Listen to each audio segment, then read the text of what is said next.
The Royal College of Physicians of Edinburgh has launched a new resource, Remote and Rural Remedies. There's a link to the site in the description of this video, but you can also just Google Remote and Rural Remedies and we should be at the top of the results. So check it out after the talk. Its core is a digitised and transcribed collection of surveys carried out by the college in the 1850s from the Highlands and Islands, which look at what medical relief was available. Accompanying that are all kinds of resources, including videos, blogs, school activities, an interactive map, and interviews with modern-day doctors and nurses about their experiences working in remote and rural areas. It covers everything from the impact of slavery on the Highlands and Islands to midwifery, bloodletting, and the Highland clearances. So check it out after this talk. I'm delighted to be here tonight. I wish it could be in person, but that's not possible.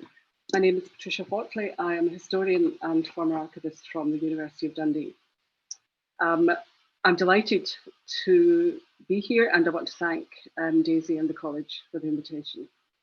So I'm going to talk today about the role of the Poor Law in the development of medical services in the Highlands and how that impacted on the general practitioners in those remote areas.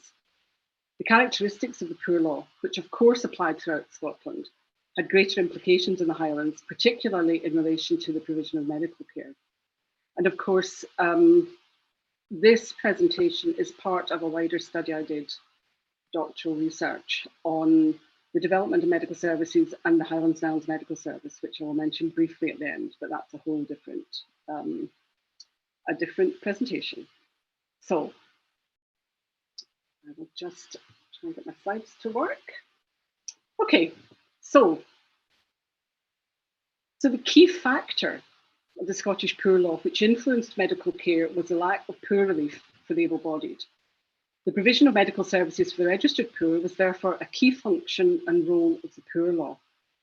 In towns and other populous areas in the south, the provision of medical services to the poor was less problematic, but the remote and isolated locations of the Highlands presented major difficulties in enacting the provisions of the Poor Law and later the requirements of the National Insurance Act. So things were very different in the Highlands. The first Poor Law medical service in Scotland was established following the form of the Old Poor Law, which took place from 1843 to 1845. Within the Highlands and Islands, the Poor Law was distinctive in providing in many districts, through the Poor Law medical officer, what was often the only source of medical provision to the general population. And it was within this context of reliance on the Poor Law Medical Service that medical practitioners worked in the Highlands and Islands in this period. The new Act brought in two major developments which changed the public face of the Poor Law in Scotland. They were the establishment of a central authority, the Board of Supervision, and the transfer of responsibility for the registered poor from the Church of Scotland to parochial boards, which came under the authority of the newly established Board of Supervision. The right to build poor houses, including combination poor houses, was also part of the new Act. Although the Board of Supervision had centralised control over the distribution of the Medical Relief Act, which was established in 1848 to encourage and give some grants for councils to employ medical officers, at a local level, considerable power was vested in the parochial boards, and they had the power to raise funds by assessment, so by the rates. This then became an annual charge and was a double-edged sword given the financial difficulties some parishes faced. And of course, you have to remember that at this period in the Highlands, we are, the famine is shortly to hit. We're in the middle of the clearances. And it's a difficult time in the Highlands generally.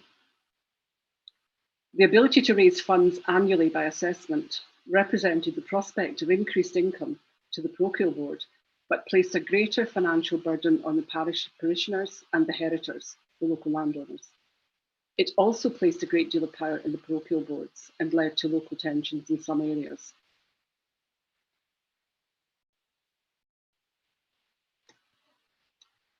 Despite the administrative changes outlined above, the new Poor Law Act was criticised for not fundamentally changing the existing system of poor relief. The principal evidence of conformity to the existing status quo was that no attempt was made to extend those eligible for poor relief, either in the form of medical care or financial assistance. The decision to leave the supply of medical relief to the parish, each of which was empowered to adopt their own scheme of relief because it was considered what worked well in one parish might not have been suited to another. And that led to the salaries of medical officers being fixed at a lower rate than was adequate for the services they provided. In Highland parishes, where doctors' remuneration was already vulnerable to non-payment by the able-bodied poor, the new legislation did not offer any immediate improvement. And later on, I'll say a bit about Pulteney Allison, a very prominent physician who argued that the able-bodied impoverished should be allowed poor relief in the new poor law, but he did not win that argument.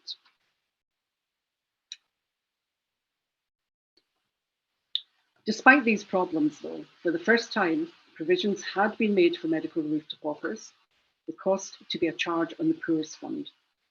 Parishes were required to fund medicines, medical attendance, a nutritious diet, and clothing for the sick poor. Parochial boards could also subscribe to charitable medical institutions out of their funds. Of particular relevance to the Highlands, the extent of outdoor aid was not specified in the 19th century. It was to be given in such a manner, and I'm quoting, you can see it on the screen there, in such a manner as might be found practical and might be considered most expedient and equitable in the circumstances of each parish. So you can see there how the parish councils would have a great deal of power in this area.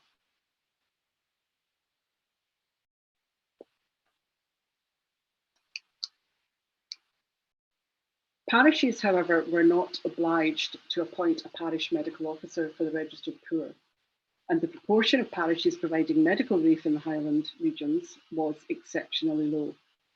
Some parishes in the Shetland Isles and on Skye provided no medical relief at all, and in the Northwest and Highland and Inverness, 35% of parishes provided medical relief only through subscription to a hospital dispensary. In the remaining crofting counties, no more than 19% of parishes in each county provided medical relief by doctor or dispensary. So that's a tremendous number of parishes that have no medical relief at all. And if you can imagine being very ill, having no doctor, possibly no nurse, very few trained nurses at that time. In fact, probably none. So those difficulties were not only in the Highlands. In 1904, 360 of the 880 Scottish parishes still had either no charge for medical relief or an annual expenditure of less than £5. So that meant that the doctor was being paid £5 for his role as poor law medical officer. He may have other roles. He may have roles later as vaccinator or providing medicines, for example. He may also have a private practice. But the private practices did not bring in a lot of money in some areas, in these remote areas, because people just couldn't afford the fees.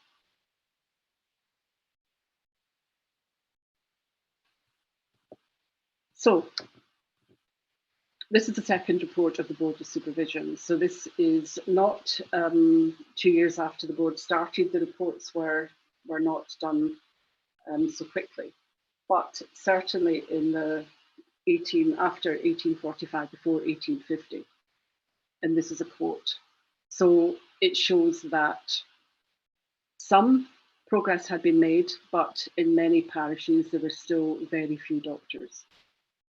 No resident medical practitioners, and therefore those covered under the Poor Law Act, which meant that they were entitled to medical, those registered paupers were entitled to medical assistance and they couldn't get it. So that was a position just after the new poor law started. So I'm going to say a little bit about the Physicians Enquiry, which is a good way to grade what had happened in the initial years after the new poor law. And of course now the new website, which has been developed by Daisy and her colleagues, is up. and it's an excellent resource. It's a wonderful collection, really unique, dreadful handwriting, written by ministers, not by doctors. But this is a wonderful way to interrogate what was happening in the Highlands at this time. So, 5 years later, after the new Poor Law, the Physicians Enquiry was established to determine the extent of medical provision in the Highlands and Islands. The investigation collected evidence from established and free church ministers throughout the Highlands. 320 questionnaires were sent to ministers in 170 parishes of Argyll, Bute, Inverness, Ross, Sutherland, Caithness, Orkney and Shetland. The questionnaires requested details of the numbers of medical men and the areas covered by their practices. They also asked for the impact of the absence of medical assistance and what alternative sources of medical care were there. So, for example, quack doctors, herbal cures, traditional medicine.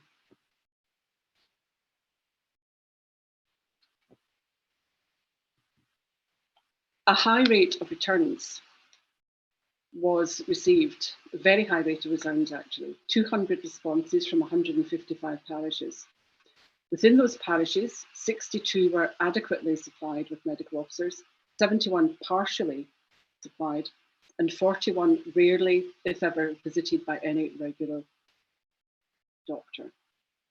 The latter, destitute parishes as they were called, so those which very seldom had a doctor, destitute parishes, as they were described in the report, contained a total population of nearly 34,500 people. So those people very seldom ever saw a doctor. So they would be reliant on quack doctors, on local women, Howdy's example, for maternity care. A really dreadful situation for them to be in, and this is mid-19th century. And those parishes are situated mainly in Ross, in Sutherland and in the islands. The partially supplied parishes contained 71 doctors and reported, and I quote, much suffering from accidental injuries that might be remedied were proper help at hand. The committee, which included William Pulteney Allison, who I mentioned earlier, and he was an extremely experienced and prominent physician and social reformer. He was also the former president of the college, the Royal College of Physicians in Edinburgh.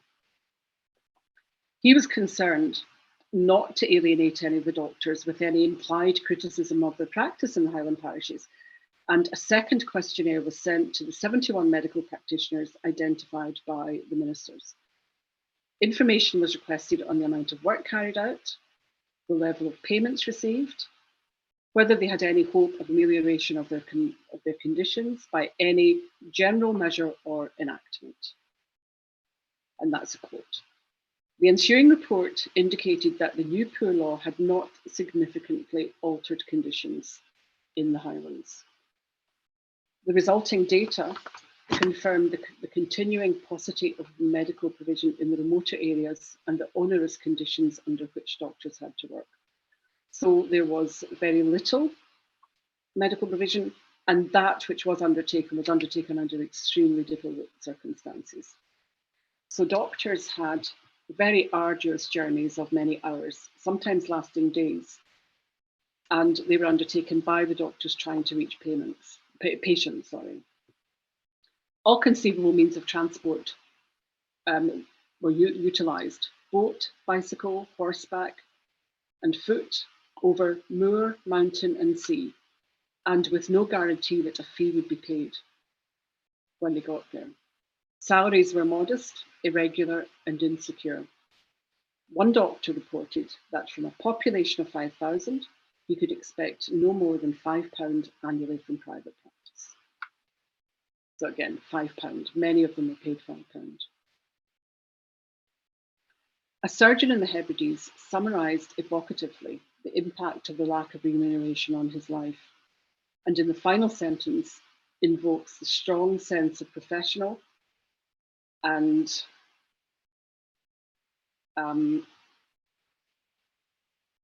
geographic, I think hopefully we're on the right slide, and the strong sense of professional and geographic isolation experienced in those areas. And I think that's the right one there. So this doctor is saying he earns very little. He has 10 of a family. He can't take out insurance. He can't even keep up with the latest medical developments. And he can scarcely afford to give his family any education. He has islands to visit, which meant that he has to go find boats to take him. He may encounter a storm and be stuck on an island for days. So he's saying, I wish you would send a qualified person amongst us to ascertain by personal observation our localities and superhuman labour attendant on our professional avocations. He is asking for the Physicians Enquiry to send someone from someone who can make an impact on the policy and improve things.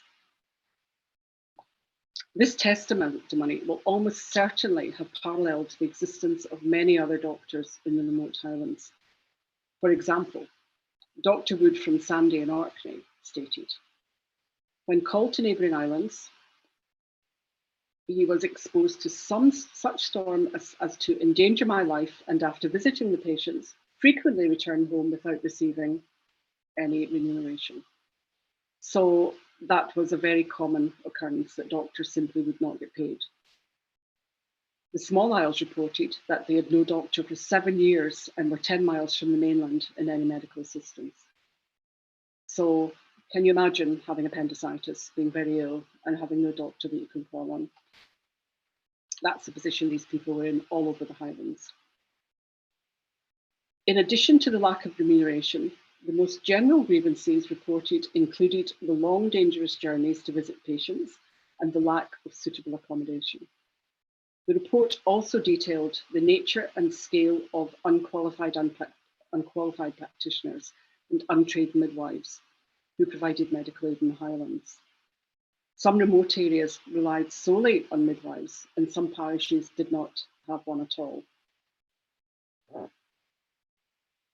Recent research has shown that the local women, the skilly wives that are called, howdies, that recent research has shown that actually these women were perhaps more skilled, having through the generations learned a lot, than was previously thought, but clearly they were no match for a properly qualified midwife. In addition to the lack of remuneration, the most general grievances reported included the very long, dangerous journeys to visit patients and the lack of accommodation. Oh, sorry, I think I'm just repeating. Anyway, never mind. So unqualified practitioners are a real problem because those unqualified practitioners would bring fake drugs. They would gather people together, they would get money out of these people, and these people have a subsistence, the majority have a subsistence lifestyle, so they didn't have much cash. And these fake practitioners were coming and taking some of that from them and giving them medicine that they actually couldn't use. So in some districts, doctors were forced to compete with these unqualified practitioners. They had no way of getting rid of them. Sometimes giving their services free to help establish themselves in the community. Instances of neighbours suggesting treatment for the sick were also documented. Parochial boards appeared content to devolve responsibility to private charity. Local landowners provided relief in a number of ways by subsidising doctors' salaries, providing nurses, and issuing medicines. The proprietors of Kinloch Rannoch, for example, have contributed to a private fund which funded the employment of a doctor. And many landowners did that. Now remember, this is during the clearances, so landowners have lots of stresses on them. Lack of a cash income, and there are lots of issues about the clearances, but it's important to remember that some landowners try very hard to look after their tenants. The wives of landowners were very important and usually were involved in philanthropic activities. So they would help often to provide a nurse, help with the training of a nurse, and generally provide a really important aspect to the lives of these people. And during the famine, they were key in providing much of the philanthropic support and organising the philanthropic support to the Highlands, which is why there were no deaths from famine in the Highlands, unlike Ireland, where over 1 million died, or very few deaths. So the parallels of the Physicians Enquiry with the findings of the Jura Medical Service Inquiry in 1912 are striking and demonstrate the slow pace of progress during the 19th century in supplying outlying communities with qualified medical attendants and in providing doctors with reasonable working conditions and salary. With prescient foresight, one minister's response to the inquiry called for, and I quote, "a grant of money sufficient to give salaries to medical practitioners locating themselves in the districts now destitute." And that is exactly what the Highlands and Islands Medical Service did when it started in 1913. Slow progress during the next decades was made, and by 1880, only 6 Highland parishes did not employ a doctor. Now, that's not to say the quality of the doctors were great, but there were doctors there. Sandwich, Walls and Yell in Shetland, the islands of Colonsay and Gia in Argyll, and the small isles in Inverness-shire. They were the only ones that did not have a doctor. Another seven parishes did not comply with the terms of the medical relief grant or were paid by fees only. So they had to comply, they had to pay a certain level to be able to participate in the medical relief grant. If they paid lower than that, they weren't entitled to a grant. So just a point, of the 1880, there's about 880 parishes, there were 880 parishes in Scotland, and about 160 of those were in the Highlands, and that's roughly 19% of the parishes, and that includes Highland Perthshire. So quite a small number of the parishes were in the Highlands of the whole of Scotland. And of course, conditions in the towns were very different. They had their own problems after industrialisation with increasing sickness and population increase. But the conditions were different in the Highlands. Mainly remoteness, isolation, distance. The numbers of doctors, therefore, had increased from mid-century, and in contrast to the findings of the Physicians' Enquiry, all Highland counties then employed a doctor under the Poor Law in the majority of their parishes. However, although the Poor Law Medical Service did facilitate the provision of medical care to the general public, poor conditions of practice, including income, tenure, and accommodation, still persisted. As doctors often did not receive fees, they were essentially subsidising the medical service. Those issues relating to the working life of Highland practitioners survived well into the 20th century. And even at the time of the Jura Inquiry, some of these conditions were still in parts of the Highlands. So it survived well into the 20th century. These included low salaries, the necessity in most areas to supplement income from private practice, and the difficulty many patients had in affording doctors' fees. Lack of security of tenure, availability of housing for doctors and nurses, arduous working conditions, and professional isolation were the doctor's lot in the Highlands in many of the remote areas. The difficulties of saving for retirement was another very pressing concern. The conditions of service influenced the numbers of general practitioners prepared to move to the Highlands to work there, and for those who did, the reward could be penury in old age. Superannuation, like holiday entitlement, was not provided to the Highland doctor. By 1912, the overall, so this is 60 years after the Poor Law, the new Poor Law, roughly 60 years after the new Poor Law Act. The overall level of Highland medical provision was fragmented and tenuous, and problems related to the appointment of medical personnel, such as inadequate housing, Insecurity of tenure, isolation, and low incomes remained prevalent. Medical provision for the majority of the Highland population was totally reliant on doctors employed to carry out parochial medical relief. For those living in isolated districts, the cost was expensive and sometimes prohibitive.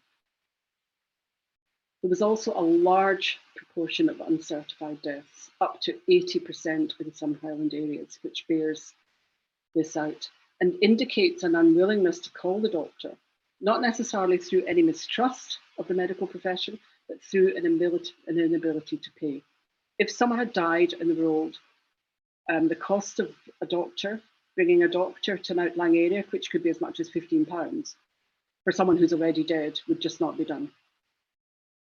So it was a way of a survival strategy for those people. While communications and transport improvements made it easier for doctors to carry out their work, in 1912, the Highlands and Islands Medical Service Committee, known as the Juror Committee, found that doctors still gave their services when they knew that payment was unlikely.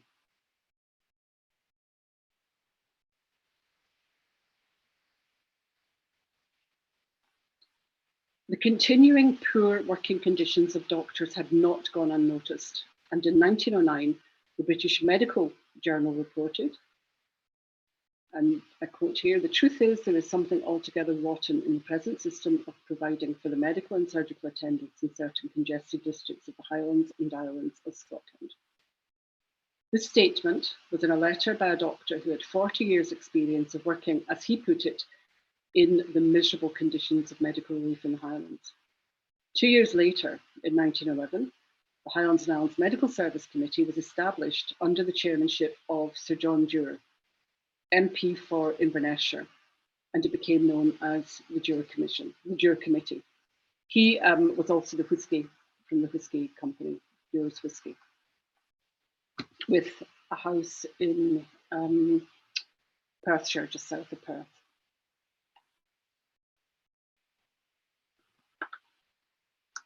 So the Juror Committee, which comprised people who were extremely knowledgeable about, there were physicians, there were people from the islands, the Chief Inspector of Schools, the Marchioness of Tullibardine, very enlightened woman, Catherine, to be the Duchess of Atholl, were there, and you can see the list of them there. Leslie Mackenzie, Beaton was the secretary, Dr. McVeigh, so really big names in this. L.J. Robertson was the Chief Inspector of Schools. Miss Tolmie, we think, was an admin person because there's no mention of her, who she is. So this was a distinguished committee, all with experience of the Highlands or of things like the Poor Law Commission, like the Local Government Board. So they were excellent choices.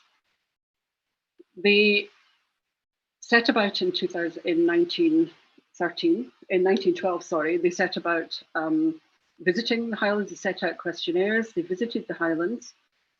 They had tremendous problems with the Treasury in London, who didn't understand why they had to hire a boat, for example, to get to the islands. They quibbled about the cost of the train to Inverness, and generally didn't understand conditions in the Highlands at all. But the committee examined very thoroughly the conditions in the Highlands and Islands.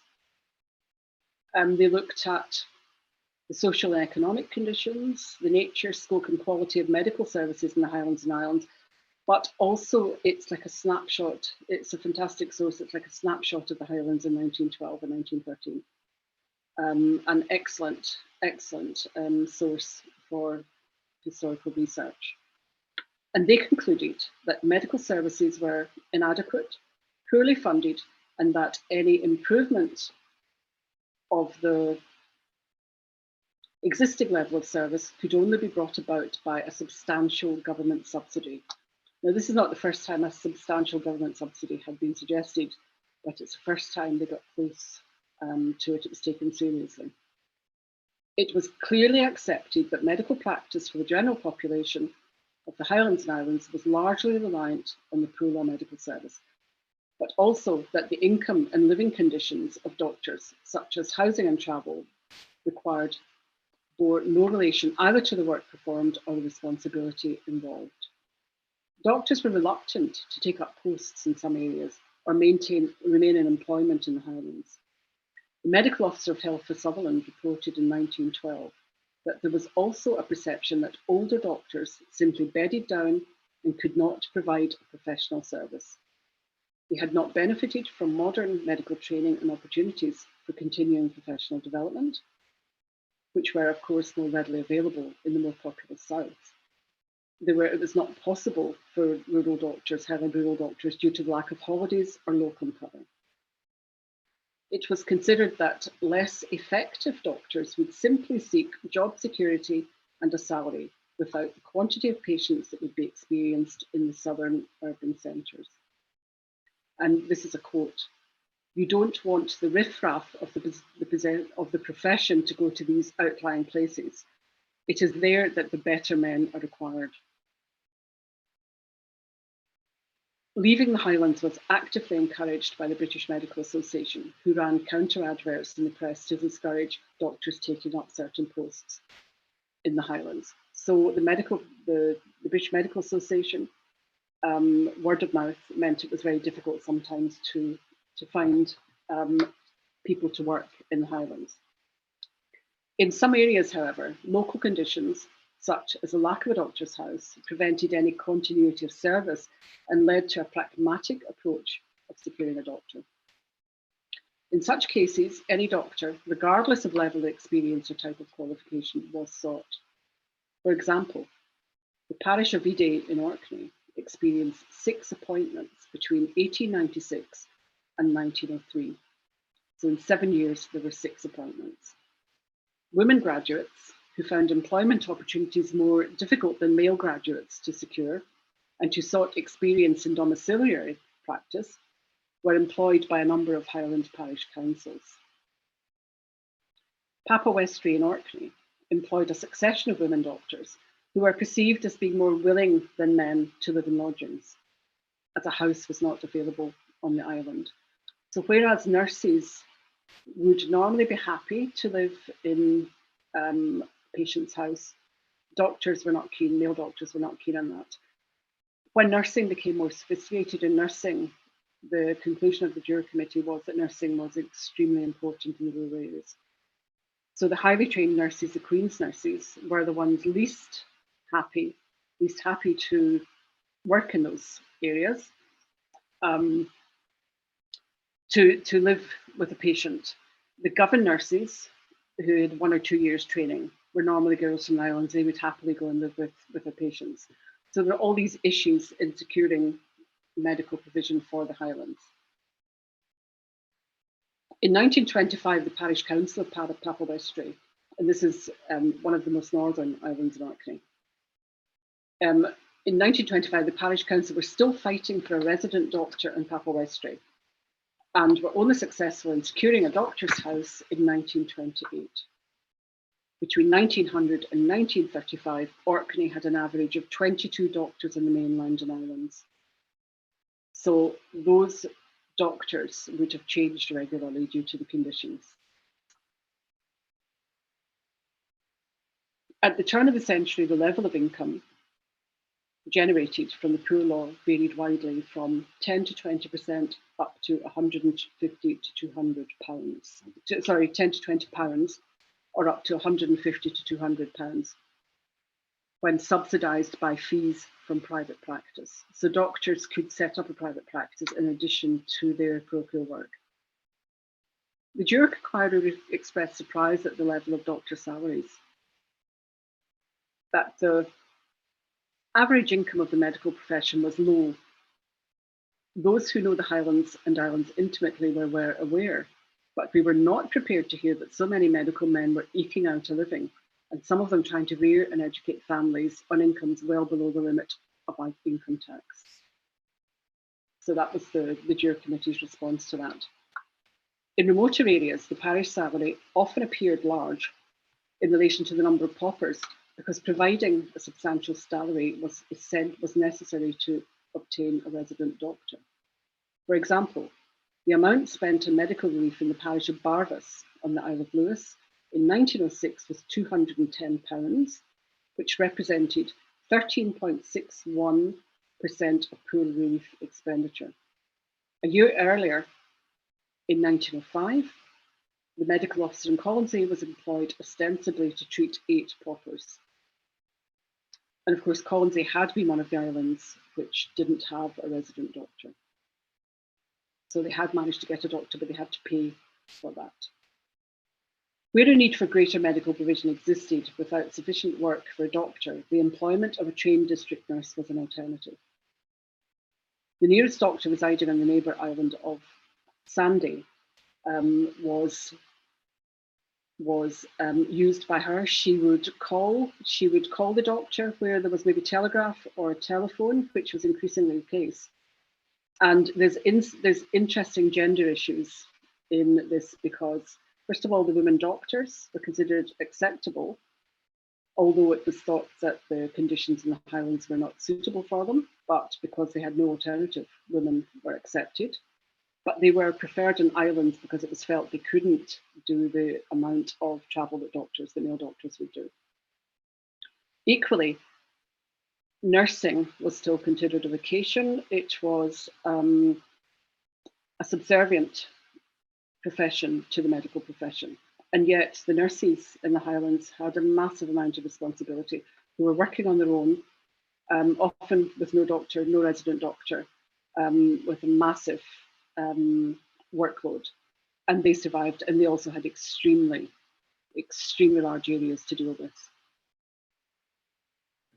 So, as well as the difficulty of relatively low salaries, parochial medical officers employed for the treatment of outdoor poor did not have security of tenure, which was a long-standing grievance, nor did they have any paid holiday provision. And Dr. Taylor on Yale said that for 10 years he hadn't been able to have a holiday, and much of that time he hadn't been able to visit a dentist because there was simply no way he could leave the island and go and have a holiday or go and have medical treatment himself. Whereas the county medical officer of health, the poorhouse medical officer, the sanitary inspector, and the inspector of the poor could be dismissed only by or with the sanction of the Board of Supervision and later the local government board, the parish council had absolute powers of dismissal over the parish medical officer. This power was used indiscriminately by some parish councils, a fact noted by the juror committee. They cannot dismiss a poor inspector for any triviality. They can dismiss a medical officer at will. Doctors were also subject to bullying and faced dismissal for no recourse. If no reason was given for a dismissal, the doctors with no security of tenure had no right of appeal. In addition, private practice was a regularly reported bone of contention between doctors and parish councils. So you can see how difficult the lives of the doctors were. So that's the background that the juror committee were investigating. So we've looked from the reform of the Poor Law Act, the Poor Law Medical Service development, the Physicians Enquiry, which showed how grave the situation was.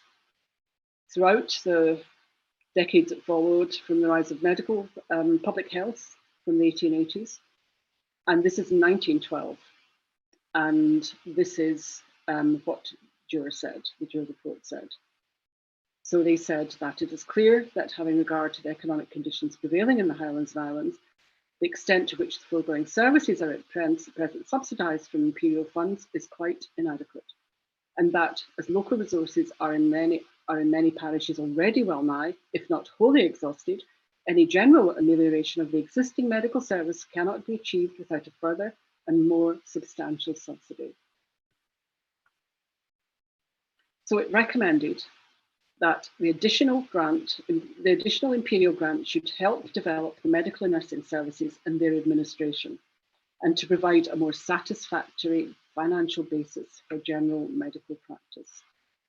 The improvements were also to incorporate nursing and hospital provision and a specialist service. Specialist services were virtually absent in the Highlands and Islands. Those considered to be of greatest importance were dentists and eye specialists for adults and school children. In addition, a pathology service was required to deal with infectious disease, including diphtheria, typhoid, and tuberculosis. In the treatment of infectious diseases, the ability to transfer patients to hospital was crucial. Local authorities were required to provide ambulances for infectious diseases, but there was no statutory requirement for ordinary illness. Medical and surgical consultation in the Highlands was largely absent. So the Juror Committee, just to conclude, the Juror Committee was the first governmental body to suggest institutional change financed by public money to benefit the poorer but non-pauperised sections of the community in the Highlands. Within the context of neoliberalism and the National Insurance Act, the Juror Commission radically and uniquely within the United Kingdom and further afield was responsible for the establishment of the Highlands and Islands Medical Service in 1913. And the Highlands and Islands Medical Service provided medical service for all at a uniformly low fee. So it wasn't a free service. Much of what you'll read about it said it was a free service precursor to the National Health Service. It wasn't free, and it had a long way to go to become that. It was not until the 1940s that the Highlands and Islands Medical Service actually started to really bring improvements. It was stopped in its tracks with, of course, the onset of the war in 1914. By the end of the war in 1918, the funds had been maintained, their grant of £40,000, but for those years, but of course, post-war inflation decimated what they were able to do. So although the structure of medical services in the Highlands had started to change, there was much to do for the Highlands and Islands Medical Service, but that is another topic altogether. Thank you very much. I'm happy to answer any questions you have.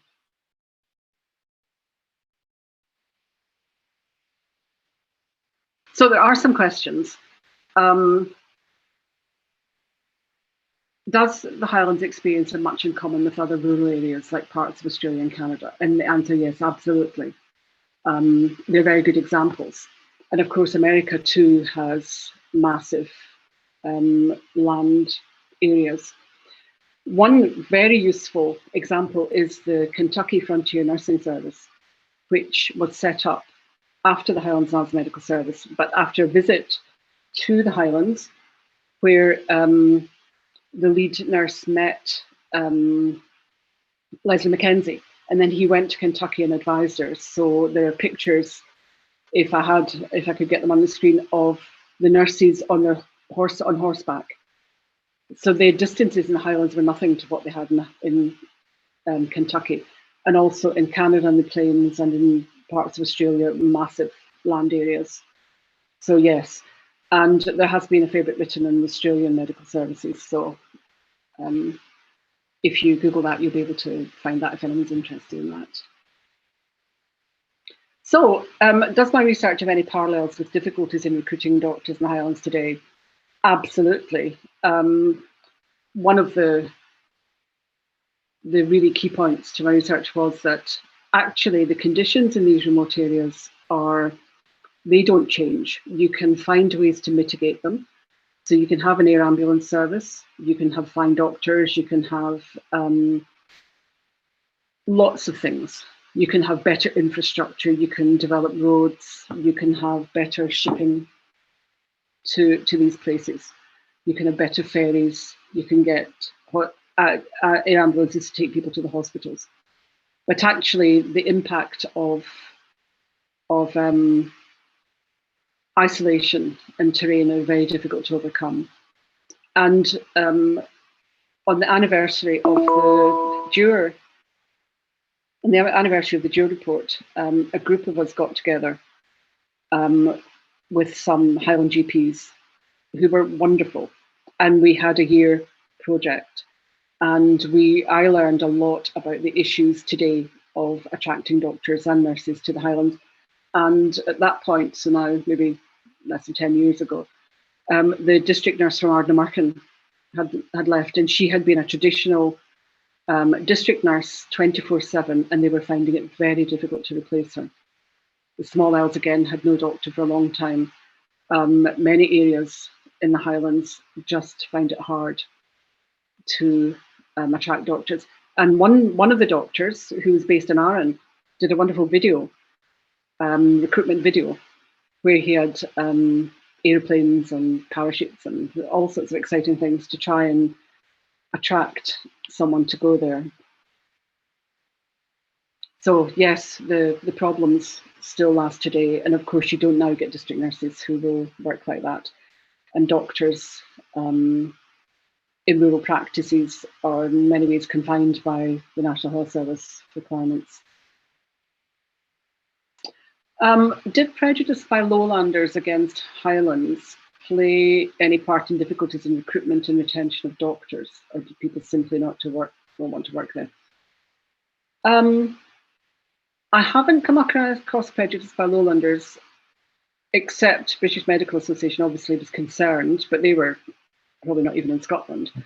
I haven't come across that, but many people just simply did not want to work there. And I did mention that some of the doctors were older doctors. There were, there was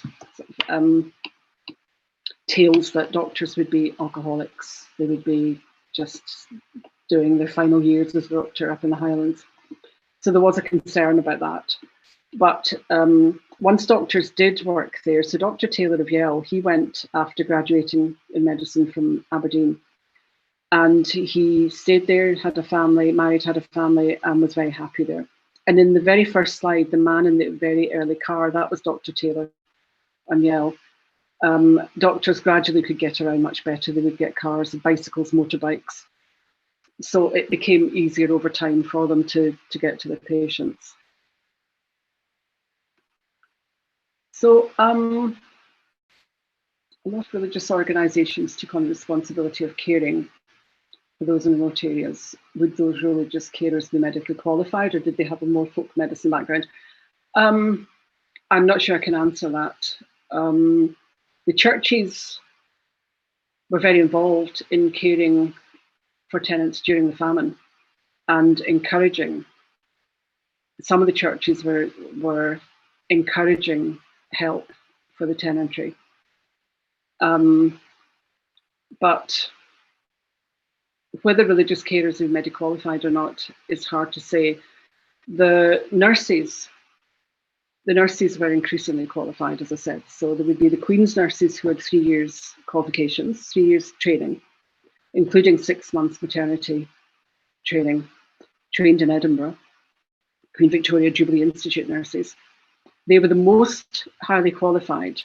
Some of them may well have been religious, some of them may have come from the islands, and have been more religious than others, but going through the registration cards in the institute, which are now in the College of Nursing in Edinburgh, you would be able to perhaps find that out. Doctors, I haven't heard of any relationship between doctors and any religious carers. I have no idea whether they had folk medicine background. I know some of the nurses did, some of the local women would have. And of course, some folk medicine does work. There is a very good book on folk medicine, which you can read if you're interested in that.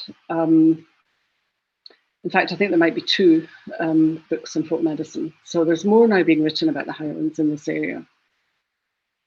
So, yes, and someone's just commenting that so many of the issues still current in the Northern Isles, 110 years after your report. Absolutely. Although in the Northern Isles, we're talking about Shetland, Orkney Shetland rather than the Long Island. Shetland really benefited from having the airbase up there. So in Shetland, you will find extremely large sports centres and things, very good road network. So there have been improvements in that.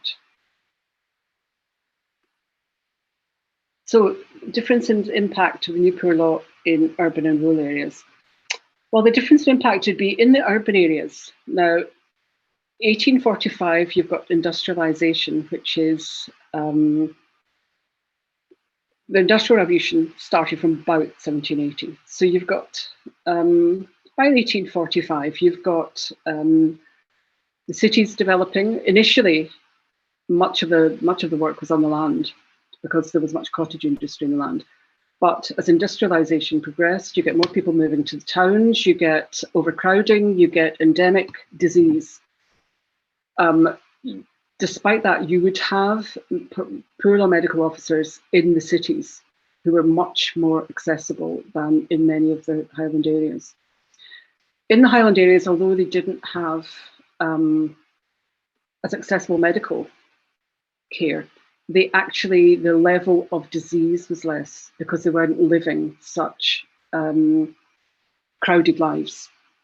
There were other issues like cattle in the houses for a number of years, but in general, when you get people in a rural setting, you don't get as much disease, and you can see that in the pandemic at the moment. The islands are now, the remoter islands, the Long Island or Shetland are going into level 1. Whereas Skye, the Inner Hebrides, Skye and Mull and some of the inner islands are still going to be in level 2. So I did a database of infant mortality at the local level, and I found that even a small level of urbanisation increases infant mortality, and infant mortality is normally classed as a way to test living standards. So in general, though, those rates were lower than in the lowlands. But in rural areas, the parish councils had a lot of power. That would not have been the case so overtly in the cities because they were much more contained. So that would have been one of the other differences. In general, the impact of isolation. Parish council, they're going to be able to do what they want. And at one point, they were challenged, one parish council were challenged, and they all resigned en masse. And had to be set up again.